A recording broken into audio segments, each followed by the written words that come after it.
comecei a ver a minha visão escurecendo. E ali, no meu pensamento, meu Deus, eu não posso me desesperar aqui agora, me ajuda, me dá força. Terminei o louvor, me sentei, no domingo fui pra igreja normalmente, e quando foi à noite, quando eu cheguei em casa, eu já percebi que eu já não estava enxergando mais nada, que eu já tinha ficado cego. Estamos conectados. O podcast Rabelo está começando. Podcast Rabelo. Ativar você é a nossa motivação. Olá pessoal, estamos começando mais um podcast Rabelo. Essa é a versão qual, Alexandre? 28. 28? 28 mais 5 que eu fiz ao vivo. Já são 33, né? Olha como o tempo passa rápido, né? Ó, mas inscreve no canal para nós continuar com esse projeto aqui, ó. Preciso que vocês entendam que aqui a gente está trazendo os melhores da nossa região e daqui a pouco pode aparecer até de fora também, né? Quem sabe, né? Aparecer alguns cantores, alguns convidados aí, alguns artistas ou qualquer pessoa aí, um jogador de futebol. Vou trazer até o Zica aqui, Luciano Hang, vou trazer todo mundo. Primeiro eu vou trazer os feras de casa, né? Depois, abrir as portas pro pessoal de fora também, vocês não querem. Tô com fera aqui hoje, é o Felipe Bruno. Felipe Bruno, homem é locutor, é muita coisa. 32 anos, vou falar aqui rapidinho aqui. É analista de sistema, é radialista, editor da Rádio Boas Novas, é também gestor de tráfego, cantor e compositor, e atualmente vocalista da banda cristã IA Sounds, é isso mesmo? Quase. IA Sounds. IA Sounds. Isso. Olha, o nome é tão difícil, ó. Tem invocação diferente aqui, né? Tem as letras. Mas é assim, a gente vai falar também do testemunho do milagre da sua visão, né? Isso. E vamos falar também de outros assuntos aqui improvisados. Aqui tudo é improvisado. Muito obrigado, Felipe, tirar o teu tempo para vir aqui. Seja bem-vindo ao podcast Rabelo, nosso humilde podcast que está aqui para aprender, para passar para a galera. Eu aprender com vocês. Imagina, eu que agradeço. O seu José Rabelo, obrigado pela oportunidade. Para nós vai ser um privilégio compartilhar um pouco aqui da nossa vida, da nossa história. Eu espero que venha edificar as vidas das pessoas que vão estar assistindo a gente, porque esse é o nosso objetivo maior. Conta um pouquinho, quando você começou a se conhecer como gente, como é que foi o teu trabalho, onde nasceu? Bom, eu nasci em Jaru, em 1º de setembro de 92, estive em Jaru até 1999, ali viemos para Porto Velho, aqui eu estudei, cresci, longe do meu pai, né, porque os meus pais nesse meio tempo se separaram, e a partir de então eu comecei a estudar, fiz ensino fundamental, ensino médio, e ali no ensino médio eu comecei a ter alguns resquícios de que eu queria atuar com comunicação. De início, assim, de imediato, eu era uma pessoa muito tímida, muito contida, e com o passar do tempo, a gente estudando, fazendo faculdade, principalmente a faculdade de tecnologia, que foi a primeira que eu fiz, que eu me formei em analista de sistemas, ali eu já comecei a desenvolver um pouco esse lado da comunicação, até porque na faculdade você é meio que obrigado a fazer isso, né, devido aos seminários, aos TCCs da vida, então a gente tem que se desenvolver um pouco. E com o passar do tempo, eu fiz o curso de técnico em rádio e televisão na Fundação Rede Amazônica, cheguei a fazer o curso em 2014, e em 2012, infelizmente, meu pai chegou a falecer. Meu pai, ele era radialista, mais de 30 anos de carreira de rádio. Como era o nome do teu pai? Ivan Gonzaga. O pessoal de Porto Velho, os mais antigos vão lembrar dele como o filho da Dona Júlia. Esse era o bordão dele na época. Eu entrevistei aqui o Dalton, eu lembro que ele falou nesse cara aí que ajudou muito ele. Isso, meu pai, ele revelou o Dalton de Franco em Porto Velho na época. Então ele falou isso aqui mesmo, eu lembro desse detalhe. Isso, exatamente. Eu não sabia que era essa pessoa que... Tudo improvisado, eu não sabia. Você viu que a gente não combinou nada, né? Não. Então, eu vi o Dalton aqui, que veio a falecer, né? Poucos tempos depois. Isso, verdade. O Dalton chegou a falar muito, que era muito grato a essa pessoa. Isso, ele mesmo. E no caso, essa pessoa era o teu pai. Era o meu pai, exatamente. Ivan Gonzaga. Ivan Gonzaga, isso. Se vocês quiserem acompanhar nosso podcast lá, ó, você vai ver que isso tá lá escrito, o Dalton agradecendo o seu pai. Esse episódio aí, perfeito. Que era o número 5, né? Era o primeiro, né? essa sequência aqui. Perfeito. E aí tu se inspirou no teu pai para ser locutor também? Então, eu acompanhava ele, porque como meus pais eram separados, né? Então eu passava a minha jornada escolar em Porto Velho e no final do ano, nas férias, eu ia para Jaru acompanhá-lo, ficar na casa dele. E ali eu presenciava ele fazendo seus programas. Meu pai ele era muito focado em programa popular, onde ele recebia a opinião do público, questionamentos sobre saneamento básico, saúde, educação. Então ele era como o defensor do povo na região. Eu cheguei a acompanhá-lo em Jaru, em Porto Velho não, porque eu não tinha nem nascido ainda na época, mas ele trabalhou muitos anos aqui na Rádio Caiarica, em Porto Velho. Ele ajudou a fundar a Rádio Eldorado do Brasil, que hoje é a Rádio Boas Novas, atualmente. E com o tempo dele de rádio aqui em Porto Velho, ele recebeu um convite do deputado Silvernani, na época, de assumir uma emissora de rádio em Jaru. Então ele foi para lá e começou a trabalhar como diretor da Rádio FM do Povo, que hoje lá é a Plan FM, o nome. Então, nesse tempo, eu começava a acompanhá-lo nas rádios que ele trabalhava, e eu achava muito bacana. E naquela época, a rádio ainda não tinha aquela tecnologia que tem hoje, né? Naquela época ainda era a época da fita cassete, dos vinis da vida, o LP. E eu achava muito legal ele colocando aqueles aparelhos e apresentando aquele programa. Com o passar do tempo também ele começou a fazer um programa voltado para o público cristão, que ele fazia suas ministrações, que ele também era pastor na época. E eu achava muito interessante. Ele chegava a perguntar para mim se eu tinha desejo. Mas na época, eu era muito tímido, eu falava que eu não queria aquilo pra mim. Eu falava, Deus me livre, eu ficava falando no microfone. Ele falava, você quer trabalhar em rádio no futuro? Eu falei, pai, não sei. Eu não me vejo fazendo isso. Eu acho legal se eu fazendo, mas eu não me vejo fazendo isso, sou muito tímido. E os anos foram se passando, e em 2012, em março, meu pai chegou a falecer. E quando foi em 2018, eu comecei a trabalhar na Boas Novas, através de um convite do Enoque, que era o antigo diretor da rádio, porque meu pai, nos últimos anos de vida, trabalhou lá. Ele fazia um programa de rádio à tarde, e eu achava legal aquele tipo de programa, e eu sentia um desejo no meu coração de fazer uma homenagem. Quando eu entrei na Boas Novas, eu entrei como editor de áudio. O Enoque me convidou para trabalhar na emissora, porque ele falava que ele tinha muita gratidão ao meu pai também, e ele sabia que na época eu estava desempregado, eu tinha acabado de sair da Eletrobras, na época, que hoje é a atual Energisa, que eu trabalhava de analista de sistemas ali. Foi bem na época do processo de privatização, então eu era um funcionário terceirizado e acabei saindo. E eu recebi o convite, aceitei, fui trabalhar, e com 6 meses eu senti o desejo de homenagear o meu pai. E eu procurei o Enoque, conversei com ele, e perguntei se era possível ele me ceder um horário para me fazer uma homenagem ao meu pai. No caso, eu ia reapresentar o programa que ele fazia. Eu ia fazer somente uma edição.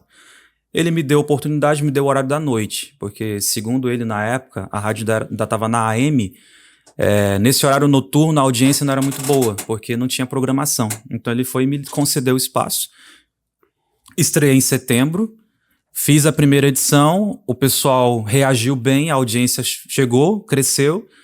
Fiquei o primeiro programa, no segundo programa fiz novamente, a audiência correspondeu. E o Enoque falou, Felipe, olha, a audiência está correspondendo, eu vou te dar mais um dia de horário de exibição. Aí eu fiquei nas terças e nas quintas, e meu horário era o horário de fechamento da grade, era das 11 à meia-noite. Então eu fui para as terças e quintas, fiquei praticamente uns 2 meses nesse horário. E depois surgiu a oportunidade de fazer um programa diário. E detalhe, eu entrei no programa sem conhecimento nenhum. Assim, eu tinha feito curso, claro, mas eu não tinha experiência com rádio. Somente no curso. Aprendeu a gostar. Então eu entrei completamente cru no ar. E os ouvintes começaram a me ajudar, a me dar força, e o diretor também. Todos os programas que quando eu encerrava, à noite, pela manhã eu tinha reunião com o Enoque, ele me dava algumas dicas.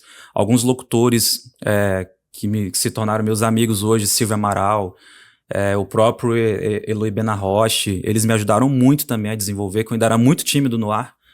E surgiu a oportunidade de eu fazer um programa pela manhã, porque um dos locutores, ele conseguiu uma farmácia, na verdade ele comprou uma farmácia.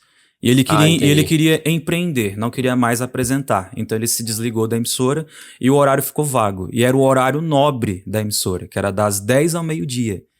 E não tinha ninguém para ficar no lugar dele. Então o Enoque me chamou e falou, Felipe, eu quero te propor um desafio. Você topa ir para amanhã mas o seu programa vai ser diário e eu vou te dirigir. Isso já era em que ano, isso aí? Isso foi em 2019. E eu fiquei nervoso, eu falei, meu Deus do céu, é muita responsabilidade, mas vamos lá. Então eu estreiei pela manhã, todos os dias, programa diário. A audiência correspondeu, graças a Deus. Patrocínios vieram também.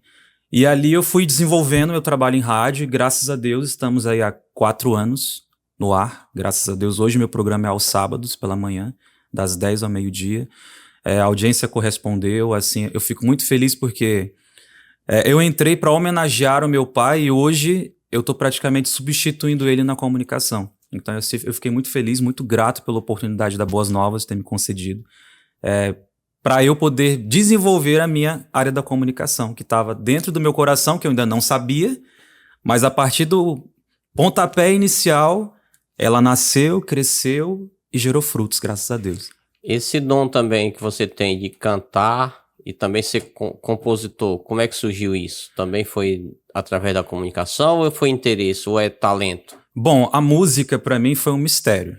Eu sempre fui evangélico, nasci em lar evangélico, vim para Porto Velho, continuei congregando na Igreja Assembleia de Deus na época, e com o passar do tempo, dos anos, eu fui crescendo, fui para o conjunto de crianças, de adolescentes, então chegou uma época na minha igreja, em 2006, que precisavam de uma pessoa para cuidar do coral do grupo de jovens, e não tinha ninguém, e eu já comecei a gostar dessa parte de música, eu falei com o meu pastor e falei que eu aceitava cuidar dessa área na igreja.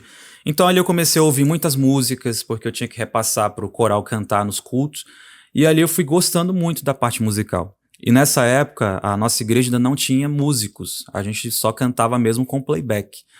E quando foi em 2010 para 2011, o meu pastor ele quis dar um incentivo para os adolescentes locais da igreja, e ele decidiu comprar alguns instrumentos musicais e matricular os músicos, os meninos, em uma escola de música. E aí eles começaram a estudar e começaram a aplicar esses conhecimentos dentro da igreja. E ali, ok, já tinha os músicos, mas quem ia cantar? Não tinha quem cantasse. Então, o meu pastor falou comigo se eu gostaria de assumir essa parte na igreja. Na época, assim, eu falo pra todo mundo, mas ninguém acredita. Eu não cantava nada, gente. Até hoje eu acho que eu não canto nada. Naquela época era muito pior. Aí eu falei, você tem certeza que você quer isso? Eu não canto. Não, você canta sim, vai ser você. Aí começamos assim, na igreja. E quando foi no dia 27 de fevereiro de 2012, a gente formou a banda Escolhidos para Adorar, na época. Esse era o nome da banda, foi o primeiro nome que surgiu, que nós fundamos. E ali, graças a Deus, com muito incentivo da igreja, dos irmãos da igreja local, com os irmãos de outras igrejas que começaram a nos convidar também, a gente foi desenvolvendo, graças a Deus, foi crescendo. E, para a glória de Deus, estamos aí há 12 anos levando o evangelho através da música. Que eu gostaria de falar sobre ela mais na frente, que é uma música que eu falo que foi a música-chave do nosso ministério, que foi dali que tudo começou a acontecer, de fato. Que portas foram se abrindo, que as pessoas começaram a nos conhecer. Não que já não conheciam, porque quando nós começamos a desenvolver esses dons dentro da igreja local, alguns pastores que eram convidados para pregar viam a gente e já se interessavam e pegavam o telefone e já convidavam para a gente ir na igreja dele. E assim foi. Foi aquele famoso de boca em boca, né? As pessoas iam indicando e a gente ia conhecendo as outras igrejas, até que surgiu o convite para nós irmos a primeira vez ministrar fora daqui de Porto Velho, depois também em outros estados, e assim foi surgindo. Mas essa canção específica foi a que abriu as portas pra gente. Então vamos falar sobre isso no próximo bloco. Vamos lá. Podcast Rabelo. Conectando ideias.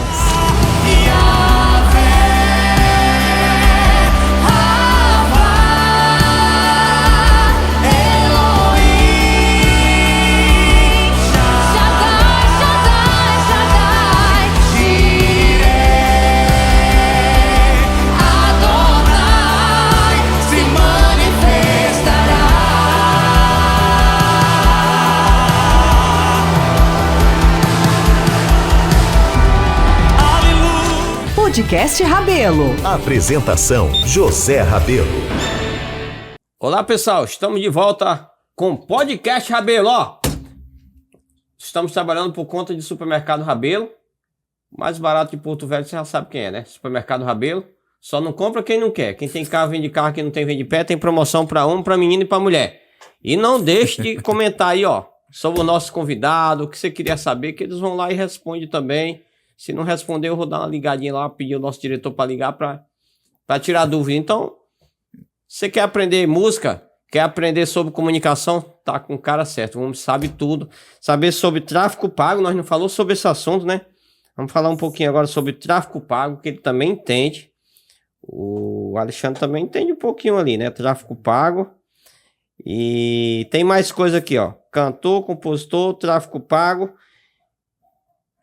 O que mais? 1001 utilidades. 1001 utilidades, né? Bom, vamos falar então sobre o tráfego pago. A parte da comunicação me ajudou muito, principalmente na música, a me identificar com marketing. Por quê? Porque músicos aqui em Porto Velho, especificamente, têm um déficit muito grande de divulgação. Porque as pessoas de fora, principalmente, quando ouvem as nossas canções e perguntam de onde nós somos, eles ficam chocados. Eu cheguei a fazer uma mentoria com o Maurício Soares, que ele era o antigo diretor da Sony Music. E nós fizemos uma chamada de vídeo. Esse é bom. E ele foi e perguntou pra mim, você é de onde? Eu falei, eu sou de Porto Velho, Rondônia. Ele olhou, deixa eu olhar seu Spotify. Pegou o perfil do meu Spotify e meu canal do YouTube. Ele, você é de Porto Velho? Assim, com uma cara assim, chocada. Porque ele foi muito sincero, ele falou, Felipe, você me desculpa, mas eu nunca imaginei que tinha uma banda tão boa na região norte.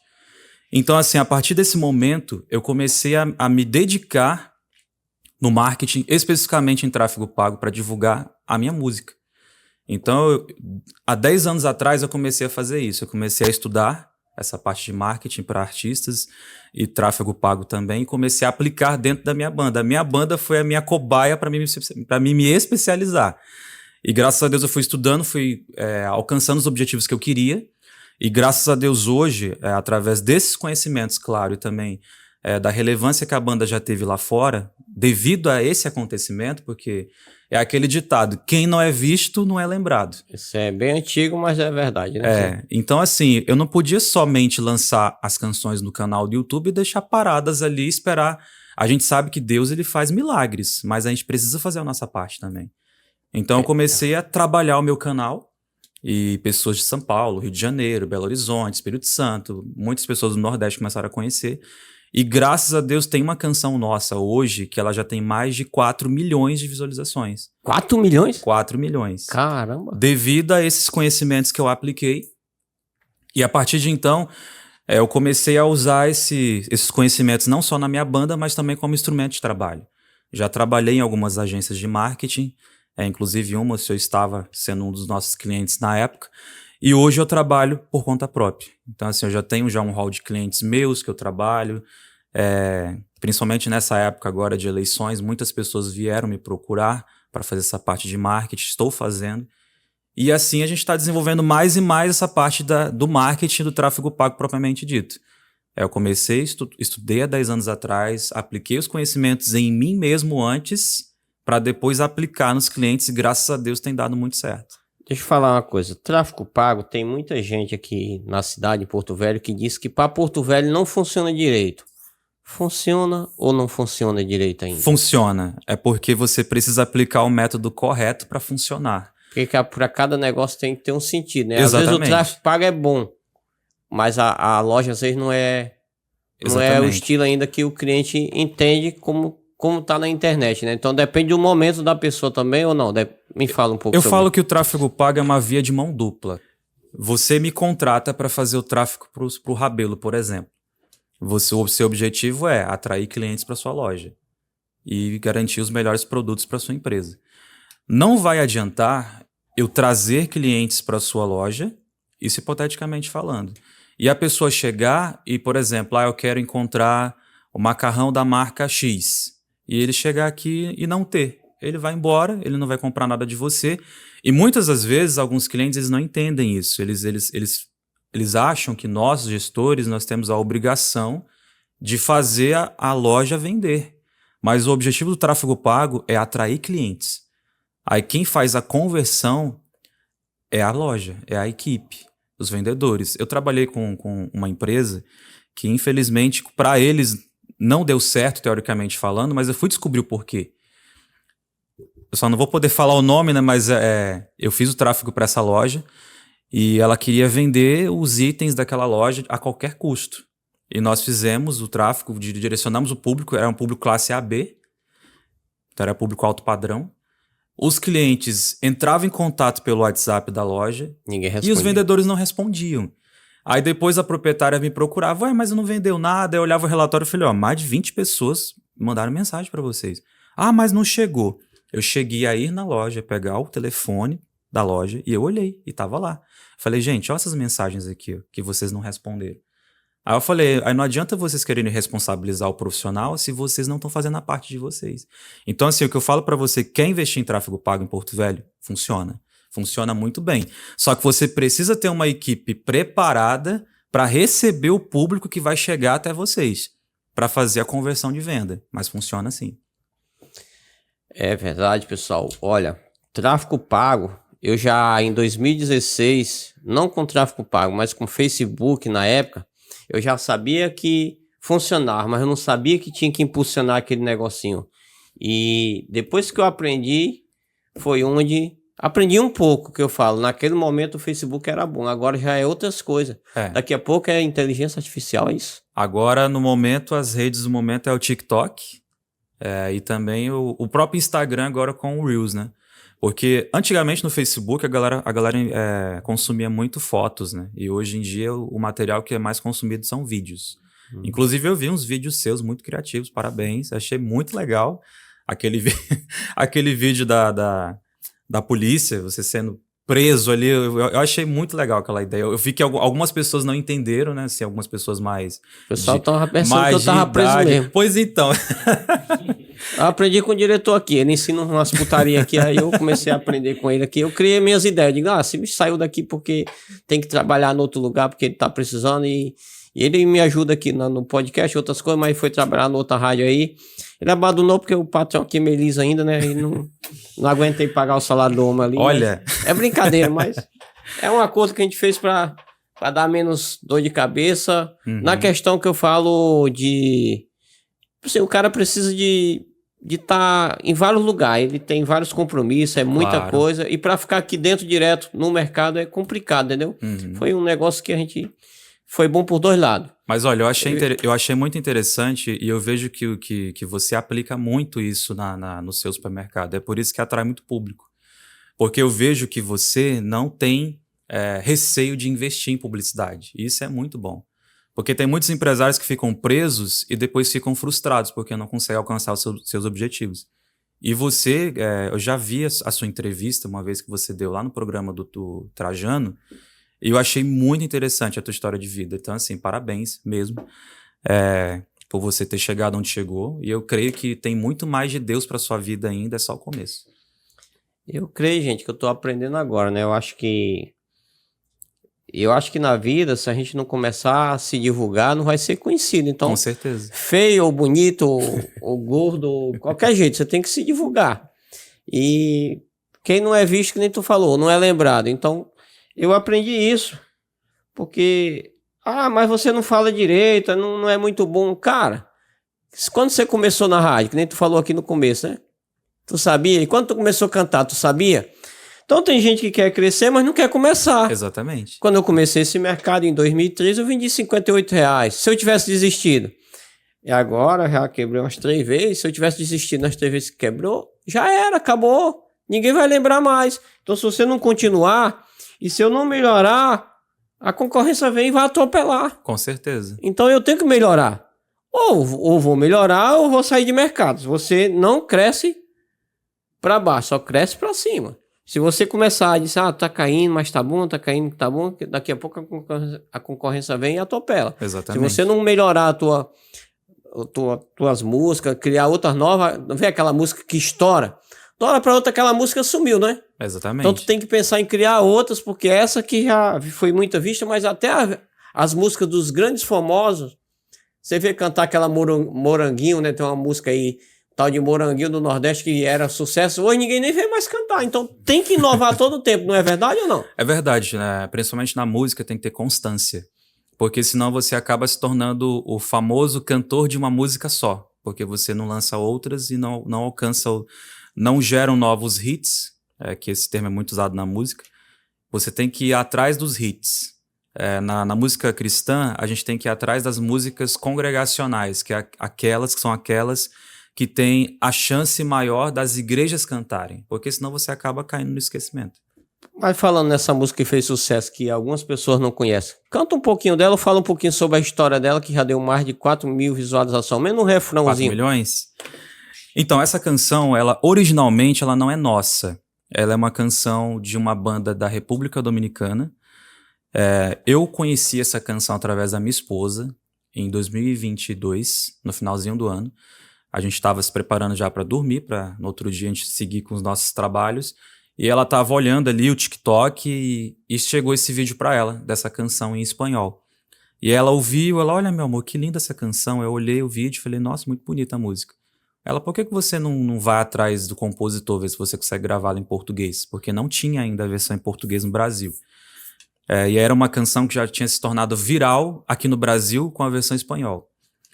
Então eu ouvi a minha esposa, ouvi a canção novamente ela inteira, falei, a letra é muito boa, vou procurar o compositor.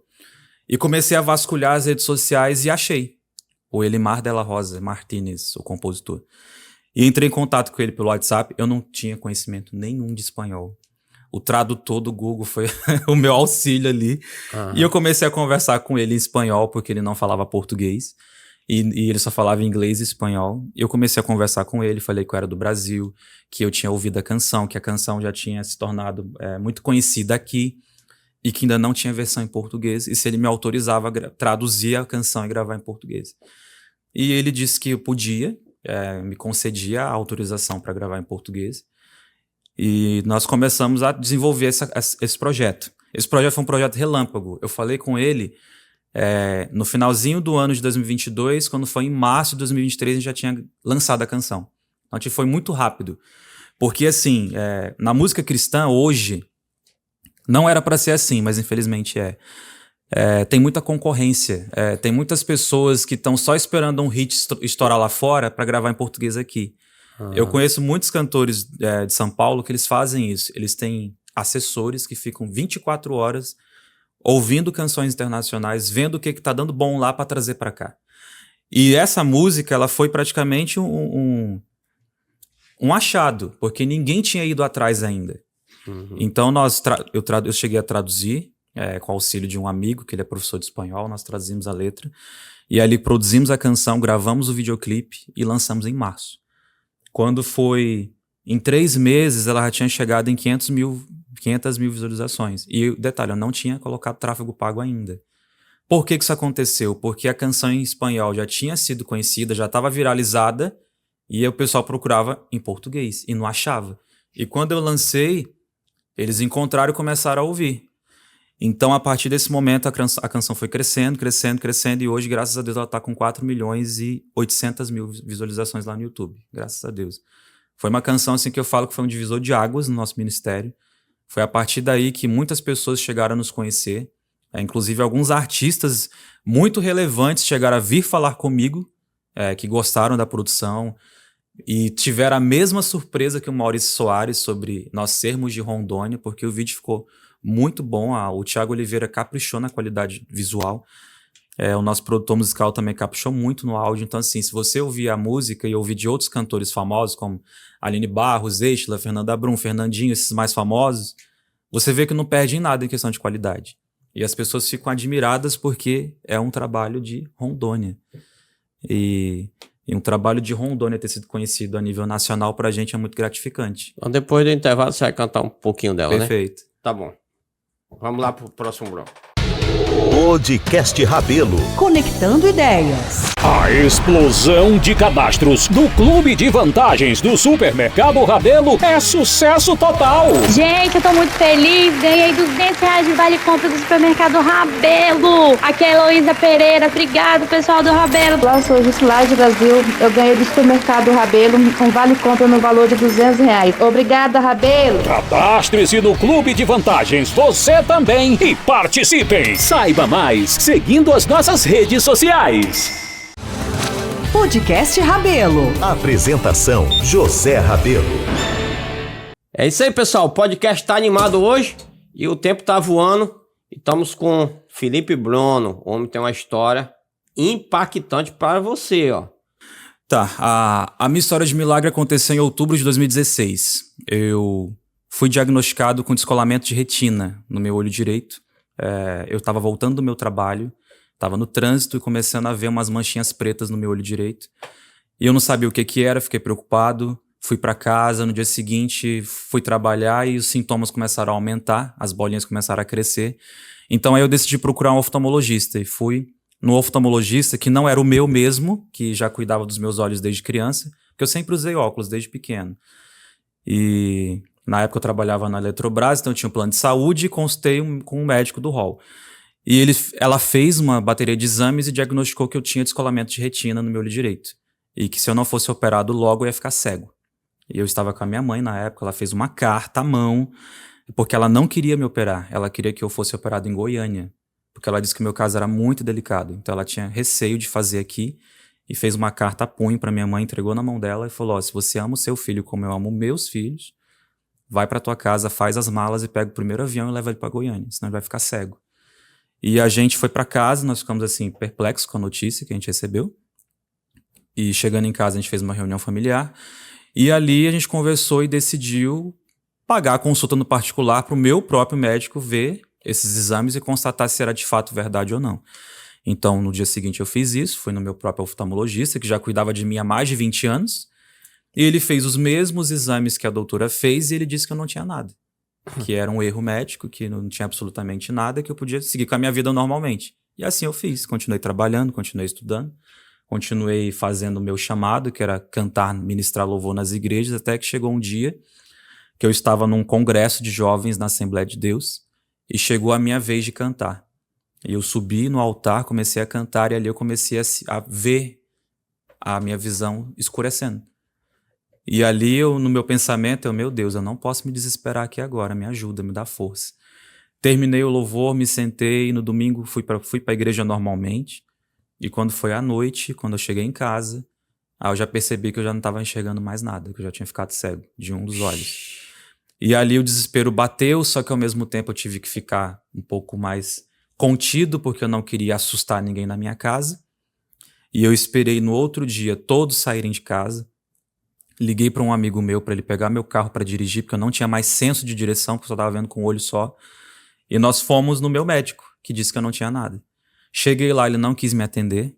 A secretária ficou impedindo dele vir me atender, e ali eu falando incessantemente que eu queria falar com ele, até que ele chegou, abriu uma sala, estava todo encapuzado de azul, creio que estava fazendo cirurgia na hora, e ele olhou para mim e falou: Felipe, olha, eu não posso te atender agora, se você quiser você volta amanhã.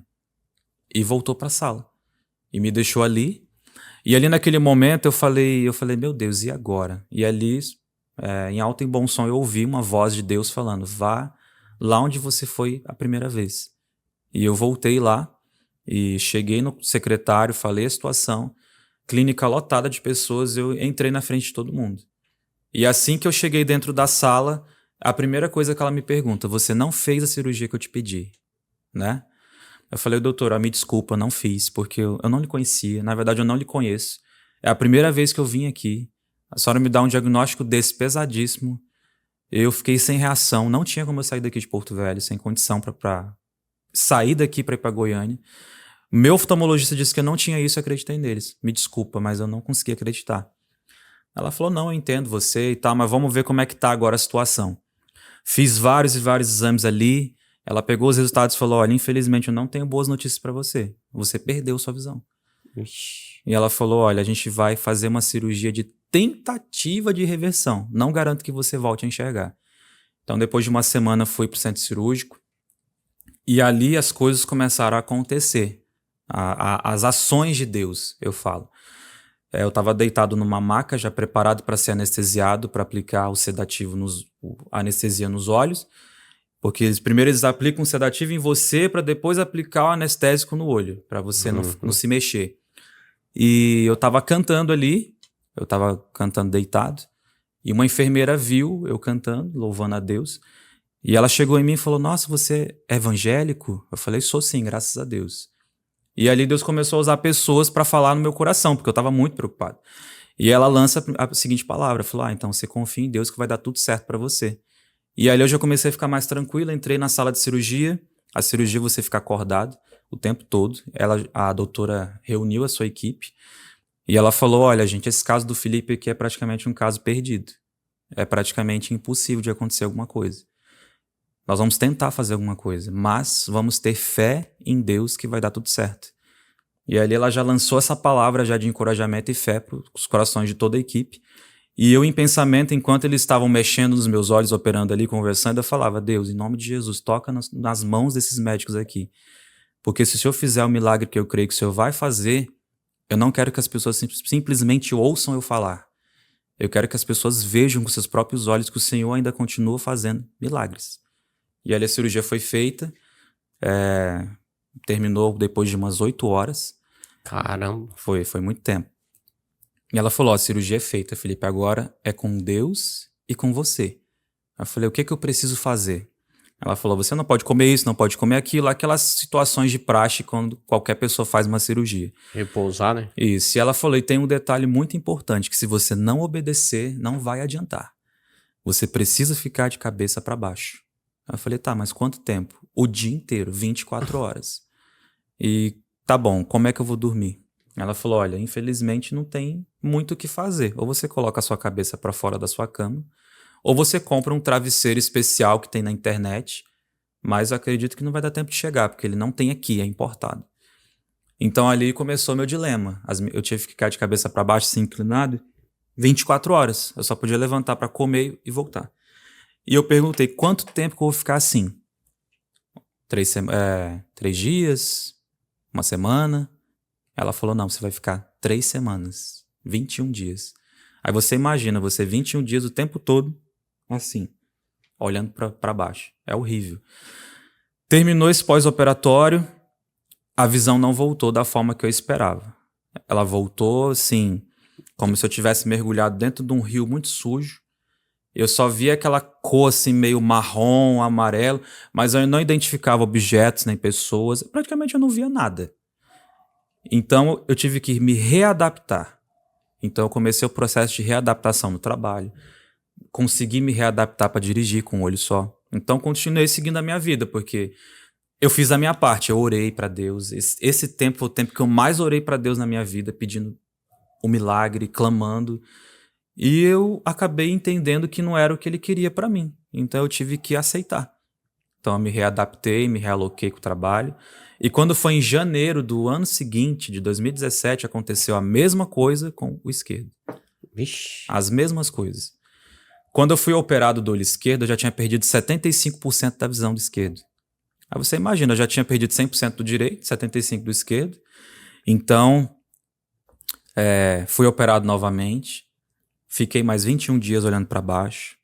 Acabou o pós-operatório, a visão voltou, mas voltou como se eu estivesse enxergando atrás dessa jarra de água. Eu já via meio cristalino, mas eu não identificava ninguém. Ou seja, eu não conseguia fazer nada sozinho. Eu não conseguia andar sozinho. Eu não conseguia pegar essa jarra e colocar água dentro de um copo. E ali eu fiz a segunda cirurgia, em janeiro. Depois fiz a terceira, a quarta, a quinta e a sexta. Foram 6 cirurgias para tentar resolver o meu problema. 4 na maca deitado, 2 a laser. Quando foi em julho desse ano, de 2017... era meu último retorno. Não tinha mais o que fazer. Todas as tentativas de reversão já tinham sido feitas. E eu cheguei no último retorno. Já tinha feito tudo o que tinha para fazer. Me levaram dentro da sala porque eu não conseguia ir sozinho. Me sentaram numa cadeira e eu falei para ela. Falei: "E agora, doutora Karina Veloso, Eu falo o nome porque em alguns locais que eu já contei esse testemunho, algumas pessoas ficam incrédulas e não acreditam. Pensa que é coisa da nossa cabeça. Então eu já falo o nome, eu tenho registros de tudo que aconteceu, vídeos, fotos. Eu fiz praticamente uma autobiografia nessa época. Aham. E eu perguntei pra ela, falei, e agora, doutora Karina Veloso, o que eu vou fazer da minha vida? Eu cheguei aqui no seu hospital enxergando e agora eu não enxergo nada. Eu sei que não é culpa sua, eu sei que você tentou fazer o possível, mas eu não sei o que fazer. E ali Deus usou mais uma vez essa mulher. E ela falou, calma, Felipe, que ainda não acabou. A gente vai tentar fazer uma última coisa. Eu vou colocar você num aparelho aqui do lado. Sei que você não tá vendo, mas tem um aparelho aqui do seu lado. Você vai se aproximar um pouco do seu rosto. Eu vou fazer uns cálculos e você vai me dizer se você vê pelo menos alguma coisa. E ali eu fiz a minha última oração, porque eu não tinha mais o que fazer, eu só podia clamar para Deus. E eu orei e falei, Deus, eu não sei qual o propósito disso tudo aqui. Eu tô aceitando até agora, mas em nome de Jesus ainda dá tempo de fazer alguma coisa. Se o Senhor fizer esse milagre, que eu espero que o Senhor faça, mais uma vez eu digo que eu não quero que as pessoas simplesmente ouçam, eu quero que as pessoas vejam com seus próprios olhos, que ao me olharem, que elas venham se render ao Senhor, crendo que o Senhor continua fazendo milagres em nosso meio, porque é algo que as pessoas deixaram de acreditar, e eu quero que as pessoas voltem a acreditar. E ali eu fechei os olhos, ela colocou o aparelho, e ela disse, olha, Felipe, você pode abrir seus olhos agora. E eu comecei a abrir assim devagar, meio com medo de ter uma frustração, mas fui abrindo os olhos. E quando eu arregalei os olhos, eu conto isso em tudo que é lugar. Eu senti assim, um vento dos pés até a minha cabeça, algo que assim, é algo muito inexplicável. Só quem vive isso que vai entender. Que eu fiquei arrepiado o corpo inteiro. E eu arregalei os olhos e eu vi uma sombra de alguém na minha frente, coçando assim os meus olhos. Eu abri os olhos, era como se alguém estivesse coçando os meus olhos assim. E quando essa sombra saiu e eu olhei para frente, eu vi tudo que estava na minha frente na hora. Começou a enxergar os dois olhos. Instantaneamente, a pessoa, eu acredito, não é que eu não acredito, foi Deus. Limpou assim e eu olhei para frente e eu já vi um telão na minha frente com várias letras. Só que na hora que eu vi isso, eu me joguei no chão, prostrado. E comecei a chorar, igual uma criança. E a doutora Karina ficou preocupada comigo, foi me acudir, perguntou se eu estava sentindo alguma dor, alguma coisa. Eu falei, não, doutora, muito pelo contrário, eu estou vendo tudo que está na minha frente ali. E ela começou a ficar emocionada e queria tirar as provas. Senta aqui, então me diz o que você está vendo. Eu comecei a falar, esse é o A, esse é o B, esse aqui é o 2, é o 3, da maior até a letra menor. Que milagre. E ali ela deu glória a Deus.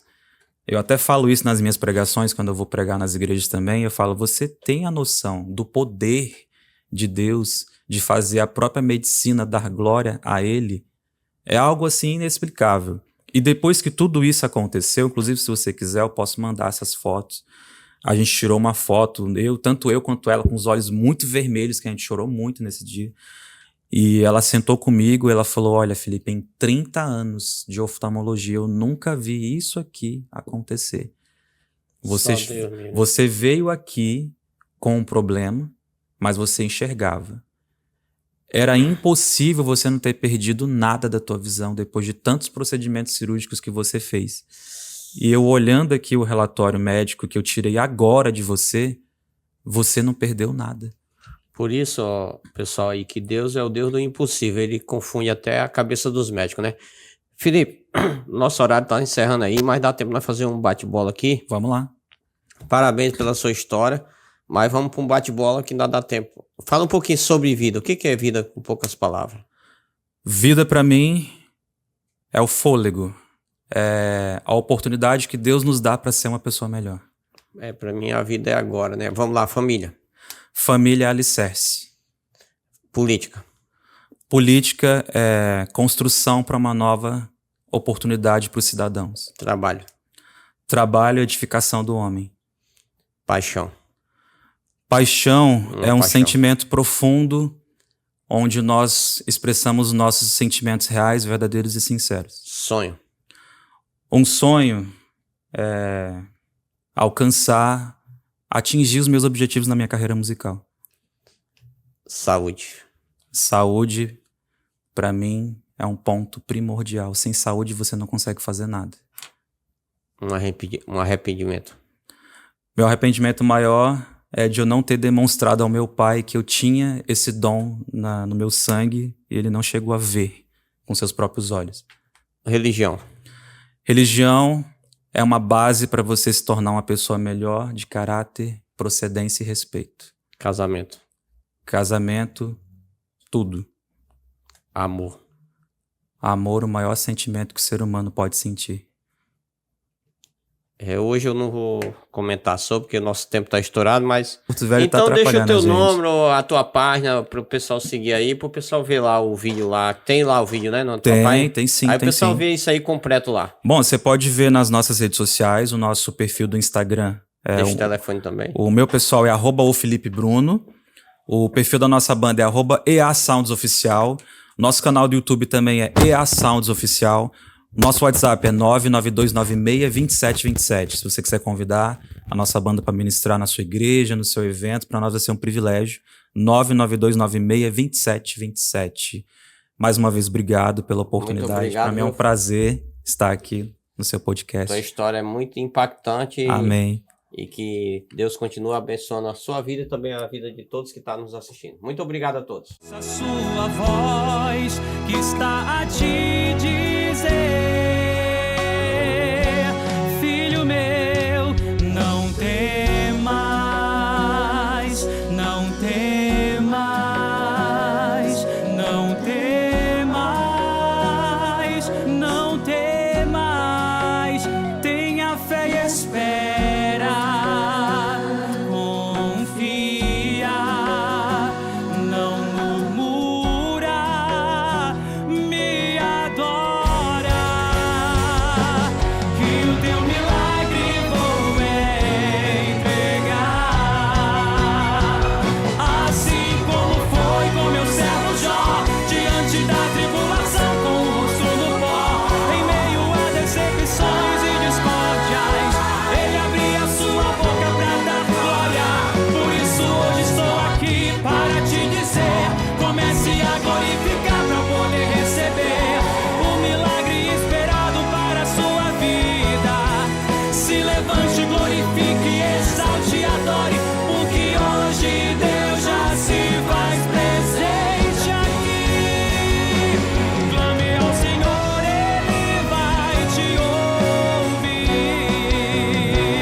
Saiba tudo sobre o podcast Rabelo. Se inscreva em nosso canal no YouTube e siga nossas redes sociais.